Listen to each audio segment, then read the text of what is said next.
Notre invité ce matin, Ramayad, ancienne secrétaire d'État chargée des sports. On se souvient de Naïsna, on va en reparler. Ancienne secrétaire d'État aux droits de l'homme et candidate à la présidence du Parti radical. Ramayad, bonjour. Bonjour. D'abord, des nouvelles de Jean-Louis Borloo. Oui, il va bien. Il va bien. Je lui ai longuement parlé hier soir et il était curieux, vif, avec plein de projets dans la tête. Donc il est en forme. Il est en forme, oui. Bon, ça c'est une bonne nouvelle. Ça m'a fait plaisir, oui. Ça vous a fait plaisir. Oui. On va reparler de Jean-Louis Borloo, du Parti radical, des centristes tout à l'heure, Ramayad, mais je voudrais que nous commencions sur... sur les propos tenus par Jean-Marie Le Pen, Ramayad. Vous avez été secrétaire d'État aux droits de l'homme, propos qui ont créé cette différence entre le père et la fille. Oh. Voyons. Ah bon? Non, c'est le même parti, c'est le même Front National, il n'y en a pas deux. Elle n'a vraiment pas pris ses distances. Quand elle affirme que c'est de l'interprétation malveillante qui pose problème, elle ne condamne pas son père sur le fond. Elle dit que c'est une faute politique. Écoutez... Elle aurait pu dire c'est une faute morale. Alors il faut en tirer les conséquences, c'est l'exclure du Front National, comme elle l'a fait pour d'autres candidats du Front National qui avaient commis des dérapages de même nature. Est-ce qu'il y aurait, la famille Le Pen et puis le petit peuple Front National qui, lui, peut subir les exclusions et pas Monsieur le Père? Il n'y a pas d'intouchable, je pense. Et donc, si elle était sincère dans cette posture républicaine qu'elle affiche, eh bien, elle devrait exclure son père. Son mandat européen, selon vous, est... je ne sais pas, pourrait être menacé. Est-ce qu'il pourrait être... Bon, je ne sais rien. Après, c'est une procédure judiciaire. Peut-être s'il y a des gens qui s'engagent là-dedans. Mais pour l'instant, le problème, il est essentiellement politique, humain, gravissime. Cela signifie que le Front National n'a pas changé. Il est quand même président d'honneur du Front National. C'est une entreprise familiale. Mais pour vous, il n'y a aucune différence entre le père et la fille? Pour moi, il n'y a aucune différence. Je considère qu'ils sont pareils. Voilà. Oui. Je considère que quand on fait partie d'une famille politique, et là c'est le cas de le dire dans les deux sens du terme, lorsqu'on en partage l'histoire, lorsqu'on a été témoin de cette histoire, qu'on a été actrice de cette histoire, puisqu'elle a été l'avocate du Front National pendant toutes les années où Jean-Marie Le Pen dérapait, nous faisait vivre ces grands moments de dérapage antisémite. Elle était là, elle était présente, elle était actrice de ce parti politique quand son père en était le président. Donc pour moi, il n'y a pas de différence. Elle fait semblant, et donc cette affaire révèle une forme d'hypocrisie. Pourquoi elle n'exclut pas son père? Bien. Son père doit être exclu, il n'est pas intouchable parce qu'il s'appelle Le Pen. Oui. Contrairement aux petits élus du Front National, entre guillemets, qu'elle exclut à tour de bras, alors que son père dit des choses de même nature et qu'il ne se passe rien. Ramayad, on a beaucoup parlé, on va beaucoup parler évidemment de François Hollande, de la politique conduite par le gouvernement. Vous participez, vous, à cette chasse à François Hollande, ces critiques sans cesse et incessantes sur la politique conduite par le président de la République et par sa majorité? S'il est critiqué, c'est qu'il le mérite. Il mérite d'être critiqué. Il mérite d'être critiqué, comme moi je mérite d'être critiqué, comme tout homme politique, toute femme politique mérite d'être critiqué. Vous-même vous êtes critiqué tous les jours. Évidemment. On est tous critiqués. Mais lui, il l'est d'autant plus qu'il est président de la République, il a sollicité le suffrage des Français en ayant fait énormément de promesses. Quand on est un responsable politique, on doit accepter la critique. Oui, on ne doit pas accepter la calomnie, on ne doit pas accepter la diffamation, on doit s'en défendre évidemment parce qu'on n'est pas des on est tous des êtres humains avec notre dignité, mais en tant que président de la République, il a fait énormément de promesses que personne ne lui demandait de faire. Il a fait énormément de promesses, il faut pas s'étonner. Vous êtes dans l'opposition, vous, clairement? Oui, je suis dans l'opposition, mais je suis pas du tout sectaire, et sur des questions comme le millefeuille territorial, moi je suis prête à être de ceux qui sont constructifs.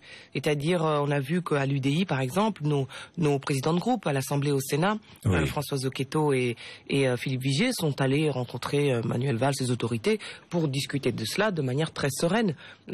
Voilà, donc on n'est pas... Vous êtes favorable à une réforme régionale, Ramayad? Oui, moi je pense... Oui. Oui. Il faut, attendez, ça va pas continuer. Entre les communes, les comités de communes, communautés d'agglo, les pays, les districts, les régions, les départements, les métropoles, vous voyez, c'est pas fini, hein. Il faut simplifier. Ensuite, il faut clarifier les compétences, qui fait quoi? Et enfin, il faut de la responsabilité. Est-ce que vous êtes favorable à une diminution du nombre de députés à l'Assemblée nationale? Je serais pas contre, oui. Vous ne seriez pas contre? Non. Certains disent même supprimer le Sénat. Non, ça je suis contre. Vous êtes contre? Non, pas parce que je suis administrateur du Sénat, par mon métier. C'est pour ça que je vous pose la question. Mais je suis contre. D'abord, tous ceux qui ont essayé, ça n'a pas marché. Parce que le Sénat a un rôle bien particulier, c'est la représentation des territoires. Et la France est un pays de territoires. Et donc, il faut bien une assemblée qui soit là pour les représenter. Deuxièmement, le Sénat fait un travail sur le long terme que ne fait pas l'Assemblée. Le député, c'est pas le représentant des territoires, non. C'est le représentant des électeurs. Du peuple, dans son ensemble. Si vous avez beau être député du Tarn-et-Garonne, vous êtes député de la France entière. Ça, je comprends, mais donc c'est quoi? C'est 350, il y a 577 députés aujourd'hui, c'est quoi le bon chiffre? 350, 400? Ce serait présomptueux de sortir un chiffre comme ça. À mon avis, le nombre doit être calé en fonction de la réforme territoriale, si jamais on va dans cette direction. Mais dans la réforme territoriale, il faut inclure aussi une autre réforme, qui est la réforme des institutions. Il faut réformer. Par exemple, diminuer. C'est une réforme globale qu'il faut engager. Il faut réformer les circonscriptions. Parce qu'on ne peut pas avoir 577 circonscriptions dans ces circonstances-là. Vous voyez Et puis avec des inégalités, c'est pareil pour les cantons. On a des cantons qui sont la taille d'un département. Et d'autres cantons qui sont d'une taille infime. Il faut supprimer les conseils? Non, les conseils généraux, je pense qu'il faudrait... Les départements, il faudrait les rapprocher des régions. On avait eu l'idée d'un conseiller territorial. Je pense que c'est pas une mauvaise idée. Comme ça nous permettra d'avoir un échelon en moins, et tout en clarifiant les compétences. Vous demandez référendum, l'organisation des référendums sur ces questions ou pas? Non, parce que si François Hollande fait un référendum, même si c'est une excellente idée, il sera perdant. Parce qu'il exaspère tellement les Français qui diront non à tout ce qu'il proposera, même si ce sont des bonnes choses. Donc on va pas prendre le risque de nuire à l'intérêt du pays juste pour ça. Par contre, je pense que la consultation des élus peut pas être indéfinie, parce qu'ils refuseront toujours une réforme qui remet en cause les postes qu'ils occupent actuellement. Est-ce que vous êtes favorable, vous? Il faut qu'il ait du courage, Hollande. Il peut en avoir. Donc, il manque de courage, selon vous? Je pense qu'il peut en avoir. Il est actuellement le seul recours possible. Le Front National, 25%. On envoie à Bruxelles le premier contingent de députés d'extrême droite. L'UMP est en crise, n'ayant ni chef ni projet politique. On va en parler. Le gouvernement de Manuel Valls en difficulté avec cette double claque municipale européenne. Nous devons à l'UDI gérer la succession de Jean-Luc Borloo. Le seul recours possible dans un pays comme le nôtre, c'est le président de la République. Il lui faut du courage pour entamer, même s'il est impopulaire, pour prendre l'initiative, avec l'opposition dans son ensemble, sur des réformes de fond, les 35 heures, l'âge de départ... Gouvernement d'union nationale, je ne sais pas, pas forcément par un gouvernement, qu'on fasse un pacte pour les réformes en profondeur, c'est indispensable, parce qu'on va pas continuer 3 ans comme ça. Est-ce que vous êtes favorable au vote des étrangers aux élections locales? Moi, je pense... Écoutez, moi j'avais dit, je m'étais exprimé là-dessus il y a quelques années, pour dire ça ne peut marcher que si c'est réciproque. C'est-à-dire dans les pays d'où viennent ces immigrés, qu'il y ait des accords. Et donc là, tout de suite, on m'a dit, puis on a regardé, on a examiné, c'est pas franchement possible pour l'instant. Et puis je crois encore une fois que cette France diverse, elle ne demande pas le vote des étrangers aux élections. Donc vous n'y êtes pas favorable. Pour vous, il n'y a pas d'urgence. C'est que, dans un monde idéal, c'est pas urgent. D'abord parce que c'est pas prêt sur le plan juridique international. Et deuxièmement, parce qu'ils ne demandent pas ça. Ils veulent que leurs enfants, qui sont eux français, on s'en préoccupe davantage. Voilà. Ramayad, vous parliez de l'UMP, vous parliez du centre. On va parler de l'équipe de France de football. On va parler d'autres sujets. Mais l'UMP. Est-ce qu'il faut, certains demandent à l'UMP, Alain Juppé et d'autres, un rapprochement indispensable entre l'UMP et les centristes. Vous êtes pour? Je pense qu'il est urgent. Je vous sens. Il est urgent d'attendre. Ah bon? Oui, ça c'est une urgence. On travaille... Non, c'est pas urgent. D'abord, on est partenaire, on l'a vu sur les municipales, dans nos députés... partenaire sur les européennes? Non, pas sur les européennes. Nos députés, nos sénateurs sont souvent élus... C'était une erreur ou pas? Je pense qu'on aurait pu... le score n'était pas à la hauteur de ce qu'on attendait, parce qu'au départ, on était parti quand même avec l'idée de faire 15%. Bon, ça c'est le premier point. Enfin là, c'est pas... J'allais dire, c'était tellement compliqué dans cette ambiance anti-européenne, que les seuls qui portaient l'idéal européen ne pouvaient pas s'en sortir davantage. Et puis deuxième élément, je pense que avec le MoDem, avec qui on était partenaires sur l'élection européenne, les choses auraient pu être plus équilibrées, parce qu'ils ont fait réélire tous leurs sortants, et nous, on en a perdu la moitié. C'est François Bayrou qui a pris la mise, qui a emporté la mise. Je trouve que l'accord est bancal. On perd la moitié de nos députés, ils font réélire tous les leurs. Vous êtes complaisant avec François Bayrou? Moi, je ne le suis pas, dès le départ. D'ailleurs, je n'étais pas au lancement de l'opération. J'ai dit que... Vous étiez contre? Non, mais j'étais pour, je l'avais écrit dans mon livre, et des mois avant que ça ne se fasse. Et j'avais dit, il faut que les centres se rapprochent, parce que c'est pas possible autrement sur les territoires, les deux listes centristes, personne n'était, c'est pas possible. Mais pas n'importe comment. Or, ce que j'ai observé, c'est que ils n'ont pas encore choisi entre la gauche et la droite, la majorité et l'opposition. Et selon vous demandez à François Bayrou d'être plus clair dans son positionnement? Exactement, c'est ce que j'ai dit dès le premier jour, que je ne cesse de dire. On ne peut pas être dans la majorité, dans l'opposition. On peut ne pas être sectaire, mais on ne peut pas être dans la majorité, dans l'opposition. On ne peut pas, à Pau, faire alliance avec l'UMP, à Paris, faire alliance avec l'UMP et Mahalde de Sarnez, applaudir Nicolas Sarkozy, et puis être à Lille avec Martine Aubry, à Lyon avec Gérard Collomb, et tout ça au même moment. C'est pas possible. Et si en plus ça se fait au détriment de nos propres candidats qui sont des UDI, qui sont des candidats de valeur, ça ne va pas, ça crée des frustrations. Mais c'est votre leader, non, François Bayrou? C'est votre leader, vous, Ramayad? Non, il est leader des Palois pour l'instant, puisque c'est là qu'il s'est engagé. Mais c'est pas votre leader national. Il est le leader du MoDem. Oui. Mais non, il n'est pas le leader de l'UDI, parce que le leader de l'UDI, pour l'instant, on doit le faire élire en octobre, puisqu'on aura une élection pour trouver un successeur à Jean-Luc Borloo. Mais c'est Jean-Luc Borloo, parce que le problème, c'est que vous manquez d'un leader, non? Mais je vous le concède parfaitement. Non. Oui, je vous le concède, parce qu'on a perdu Jean-Louis. On va voir les candidats. Pour l'instant, il n'y en a qu'un de déclaré, c'est Jean-Christophe Fromental, maire de Neuilly. Oui, mais Hervé Morin ou Jean-Christophe Lagarde Si, entre-temps, comme je l'espère, je suis présidente du Parti radical, je ne voudrais pas que mes adhérents, mes radicaux dans notre parti ouvrent le journal un jour et lisent Ramayad soutient Lagarde ou Morin ou machin. Non. Ah bon, vous ne soutiendrez personne? Non, je veux les réunir. On fera une décision collective. Je les réunis en congrès, on auditionne ces impétrants, on leur pose des questions sur notre accord avec l'UMP, avec le MoDem, sur la vie, et puis ensuite on vote. Bon, accord avec l'UMP, il n'y a pas d'urgence, mais à la présidentielle, il faudra un candidat centriste à la présidentielle. Oh, bah si on peut en avoir un, oui, un parti a vocation à avoir un candidat à la présidentielle. Et Nicolas Sarkozy, vous souhaitez son retour ou pas? Vous avez travaillé avec lui, vous avez été sévère avec lui, en même temps, je crois que vous avez retissé quelques liens avec lui depuis. Dites-nous tout. En fait, on a été... le Parti radical était dans l'UMP de toute façon. Oui, bien sûr. Jean-Luc Borloo était ministre, Nicolas Sarkozy également. Et après, on est partis. D'abord tous les deux, ensuite les radicaux. On est partis parce que, personnellement, moi, je ne supportais plus cette droitisation, ce triomphe de la ligne Buisson. Ça, c'était pour moi impossible. Déjà que quand je suis entré en politique... pour beaucoup, je faisais une transgression, vu mon histoire, que d'être à droite, et en plus avec, à l'époque, dans le gouvernement de Nicolas Sarkozy. Alors, quand en plus, on a le triomphe de cette ligne qui est proche de l'extrême droite, puisqu'il en vient, je ne pouvais pas.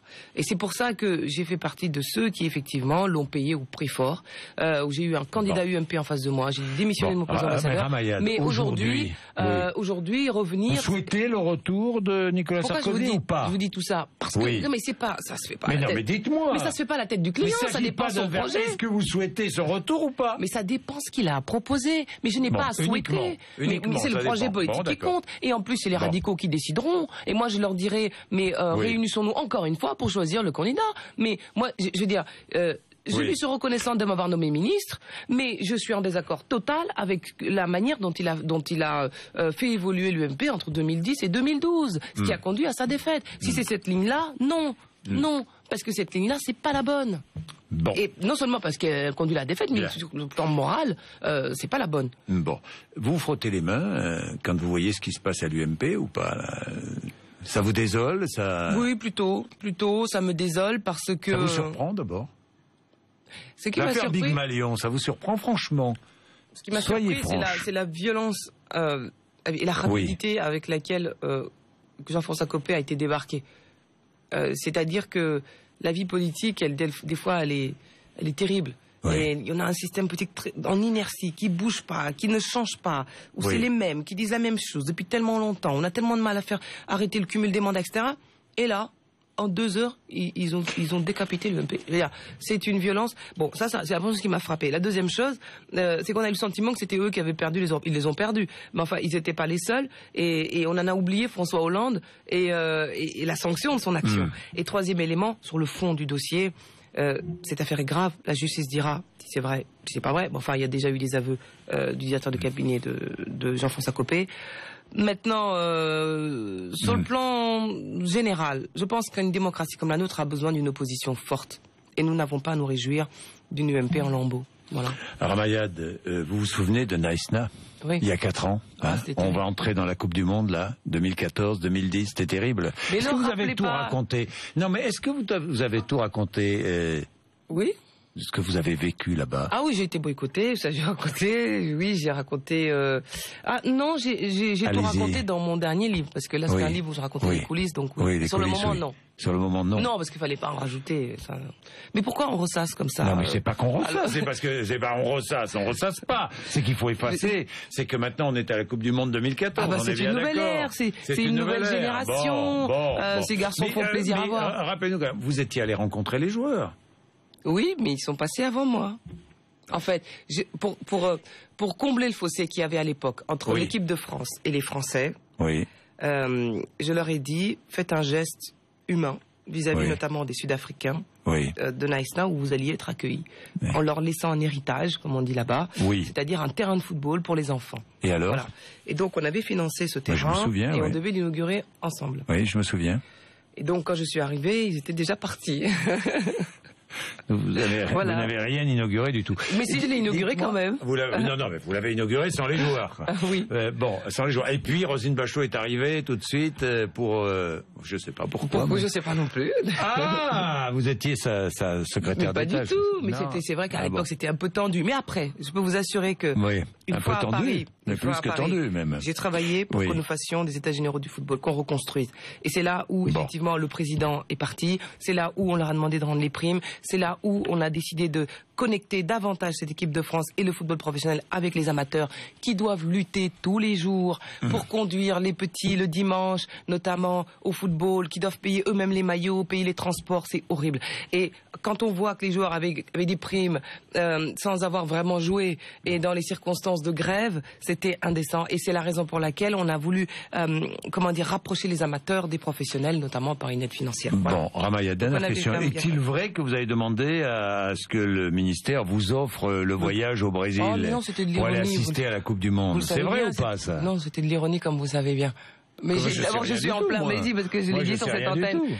C'était de l'ironie. Je suis en ce moment en campagne et le journaliste me dit est-ce que vous allez y aller? Je dis tous les jours je suis dans une ville différente parce que je suis en campagne pour la présidence du Parti radical. Je n'ai que ça à faire. Effectivement, je vais aller faire une demande et donc voilà, ça s'appelle un troll en internet, c'est-à-dire on prend une phrase qui est ironique ou décalée et puis on la prend au sérieux et puis on tourne ça sur les réseaux sociaux. C'est pas grave, c'est le jeu, la liberté de l'internet. Vous allez y aller ou pas, non? Mais comment? Je peux pas. Je vais regarder la télé.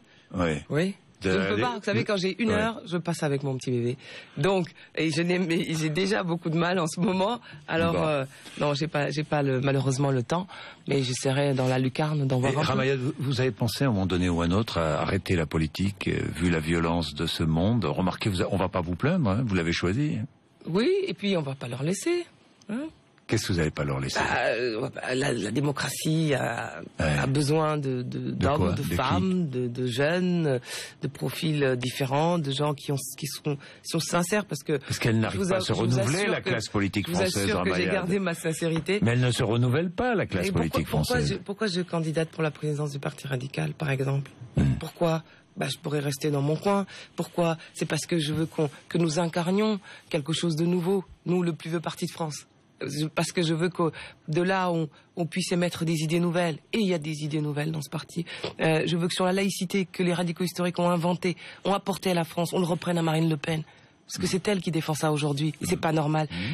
Je veux que, au fond, nous, sur l'école, que nous avons apporté aussi à la France, l'école publique qui s'effondre aujourd'hui, que nous puissions apporter des réponses nouvelles, puisque ni la gauche ni la droite n'ont su le faire ces dernières années. Donc non, j'en ai pas marre. Et au fond, si je me lance dans cette aventure, c'est parce que précisément, je veux faire exactement ce que vous venez de dire. Merci, 8h56, Ramayad, notre invité ce matin, RMC BFM TV.